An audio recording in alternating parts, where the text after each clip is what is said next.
ಎಲ್ಲರಿಗೂ ನಮಸ್ಕಾರ. ನನ್ನ ಹೆಸರು ಸಂತೋಷ್ ಸಿಆರ್. ನಾನು ಜೆಎಸ್ಎಸ್ ಶಿಕ್ಷಣ ಮಹಾವಿದ್ಯಾಲಯ ಸಕಲೇಶಪುರದಲ್ಲಿ ಪ್ರಥಮ ವರ್ಷದ ಪ್ರಾಶಿಕ್ಷಣಾರ್ಥಿಯಾಗಿ ವಿದ್ಯಾಭ್ಯಾಸ ಮಾಡುತ್ತಿದ್ದು, ಐಸಿಟಿ ಬೇಸ್ಡ್ ಅಸೈನ್ಮೆಂಟ್ ಸಲುವಾಗಿ ನಮ್ಮ ಜಿಲ್ಲೆಯಾದ ಸಿಂಹಾಸನದಪುರಿ ಹಾಸನದ ಕೆಲವು ಪ್ರೇಕ್ಷಣೀಯ ಸ್ಥಳಗಳ ಬಗ್ಗೆ ತಿಳಿದುಕೊಳ್ಳೋಣ. ಹಾಯ್ ಫ್ರೆಂಡ್ಸ್, ಶಿಲ್ಪಕಲೆಗಳ ನಾಡು ಸಿಂಹಾಸನದಪುರಿ ಹಾಸನಕ್ಕೆ ಸ್ವಾಗತ. ಇಂದು ನಾವು ಹಾಸನದಲ್ಲಿರುವಂತಹ ಕೆಲವು ಪ್ರಮುಖ ಪ್ರೇಕ್ಷಣೀಯ ಸ್ಥಳಗಳನ್ನು ನೋಡೋಣ.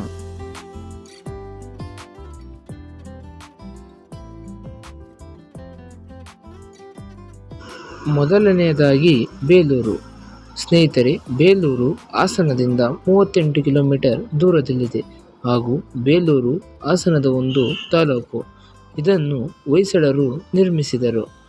ಇದು 2023ರಲ್ಲಿ ವಿಶ್ವ ಪಾರಂಪರಿಕ ಸ್ಥಾನಕ್ಕೆ ಸೇರಿದೆ.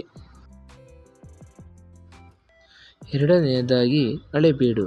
ಸ್ನೇಹಿತರೆ, ಈ ಸುಂದರ ದೇವಾಲಯವನ್ನು ನೋಡಲು ಹಾಸನದಿಂದ 30 ಕಿಲೋಮೀಟರ್ ಪ್ರಯಾಣ ಬೆಳೆಸಬೇಕು. ಈ ದೇವಾಲಯವನ್ನು ಹೊಯ್ಸಳರ ಕಾಲದಲ್ಲಿ ನಿರ್ಮಿಸಿದರು. ಇದು ಬೇಲೂರಿನ ತಾಲೂಕಿಗೆ ಸೇರುತ್ತದೆ.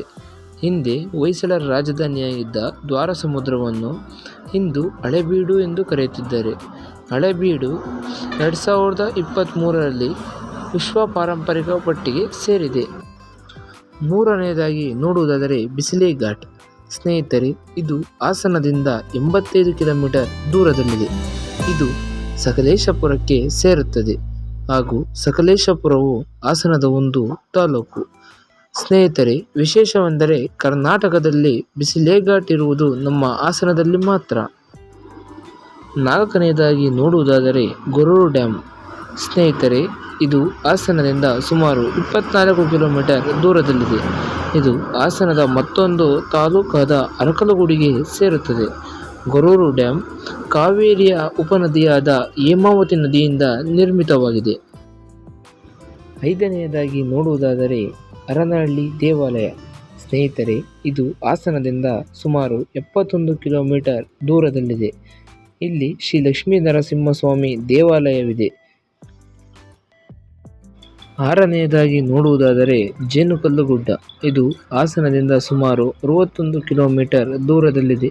ಈ ಗುಡ್ಡದಲ್ಲಿ ಜೇನುಕಲ್ಲು ಸಿದ್ದೇಶ್ವರ ಎಂಬ ಪವಿತ್ರ ದೇವಾಲಯವಿದೆ. ವಿಶೇಷವೆಂದರೆ ಪ್ರತಿ ಪೌರ್ಣಮಿಯಲ್ಲೂ ಈ ದೇವಾಲಯಕ್ಕೆ ಜನಸಾಗರವೇ ಹರಿದು ಬರುತ್ತದೆ. ಇದು ಅರಸೀಕೆರೆ ತಾಲೂಕಿಗೆ ಸೇರಿರುತ್ತದೆ. ಅರಸೀಕೆರೆ ಹಾಸನದ ತಾಲೂಕುಗಳಲ್ಲಿ ಒಂದು. ಏಳನೆಯದಾಗಿ ನೋಡುವುದಾದರೆ ಮಗಜಹಳ್ಳಿ ಫಾಲ್ಸ್ ಅಥವಾ ಅಬ್ಬಿ ಫಾಲ್ಸ್. ಇದು ಹಾಸನದಿಂದ ಸುಮಾರು 62 ಕಿಲೋಮೀಟರ್ ದೂರದಲ್ಲಿದೆ. ಇದು ಸಕಲೇಶಪುರಕ್ಕೆ ಸೇರುತ್ತದೆ. ಮಳೆಗಾಲದಲ್ಲಿ ಈ ಸ್ಥಳವು ಪ್ರೇಕ್ಷಕರ ಆಕರ್ಷಣೀಯ ಸ್ಥಳವಾಗಿದೆ. ಸ್ನೇಹಿತರೆ, ಎಂಟನೆಯದಾಗಿ ನೋಡುವುದಾದರೆ ಶೆಟ್ಟಿಹಳ್ಳಿ ಚರ್ಚ್. ಇದು ಸುಮಾರು ಹಾಸನದಿಂದ 22 ಕಿಲೋಮೀಟರ್ ದೂರದಲ್ಲಿದೆ. 1860ರಲ್ಲಿ ಬ್ರಿಟಿಷರು ಈ ಚರ್ಚನ್ನು ನಿರ್ಮಿಸಿದರು. ಮಳೆಗಾಲದಲ್ಲಿ ಈ ಚರ್ಚಿನ ಸುತ್ತ ಗೊರೂರು ಡ್ಯಾಮಿನ ನೀರು ಸುತ್ತುವರೆದಿರುತ್ತದೆ ಹಾಗೂ ಪ್ರೇಕ್ಷಣೀಯ ಸ್ಥಳವೂ ಕೂಡ ಆಗಿದೆ. ಸ್ನೇಹಿತರೆ, ಒಂಬತ್ತನೆಯದಾಗಿ ನೋಡುವುದಾದರೆ ಯಗಚಿ ಡ್ಯಾಮ್. ಇದು ಹಾಸನದಿಂದ 38 ಕಿಲೋಮೀಟರ್ ದೂರದಲ್ಲಿದೆ. ಯಗಚಿ ಡ್ಯಾಮ್ ಬೇಲೂರಿನಲ್ಲಿ ಕಂಡುಬರುತ್ತದೆ.